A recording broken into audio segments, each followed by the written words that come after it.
രഞ്ജിത്തിൻ്റേത് അനിവാര്യമായ രാജ്യമെന്ന് ബംഗാളി താരം ശ്രീലേഖ മിത്ര ആദ്യം പരാതി പറഞ്ഞ സംവിധായകൻ ജോഷി ജോസഫ്. നിയമപരമായ കാര്യങ്ങളിൽ സൂക്ഷിച്ചു മുന്നോട്ട് പോകും. എതിർഭാഗത്തുള്ളത് പവർഫുള്ളായ പവർ ഗ്രൂപ്പാണ്. സിനിമാ വ്യവസായം നിലനിൽക്കണമെന്ന് ആഗ്രഹിക്കുന്നയാളാണ് ശ്രീലേഖയെന്നും ജോഷി കൊച്ചിയിൽ പ്രതികരിച്ചു.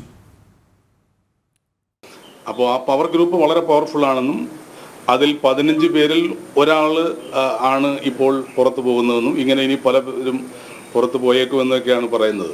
അപ്പോൾ ഇത് ഞാൻ വിചാരിച്ചതിനേക്കാൾ ശക്തമാണ് എന്ന് എനിക്ക് മനസ്സിലാകുന്നതുകൊണ്ടാണ് അല്പം ഒരു തന്ത്രപരമായി ഈ കാര്യത്തിൽ നിയമത്തിൻ്റെ കാര്യത്തിൽ നീങ്ങേണ്ടി വരണം എന്ന് ഞാൻ പറയുന്നത്. അല്ലെങ്കിൽ ഞാൻ ഇന്നിപ്പോൾ ഇതുവരെ സംസാരിച്ചതെല്ലാം ഒന്നും ഒളിക്കാതെ മറയ്ക്കാതെ പറഞ്ഞ ആളാണ്. തകർക്കാൻ വേണ്ടിയിട്ട് ഉള്ള ഒരു കൂട്ടത്തിൽ നിൽക്കുന്ന ആളല്ല. ഈ ഇൻഡസ്ട്രി നിലനിൽക്കണമെന്നും ഇതിലൊരു ക്ലെൻസിങ്, ഒരു ശുദ്ധി ആവശ്യമുണ്ട് എന്നും കരുതുന്ന നമുക്ക് ഏതായാലും ബംഗാളിൽ നിന്ന് തന്നെ വേണ്ടി വന്നു നമുക്ക് ഇവിടെ മലയാളത്തിൽ ഇങ്ങനെ ഒരു സംഗതി ഉണ്ട്, അത് തുടക്കം കുറിക്കാനായിട്ട് എന്ന്.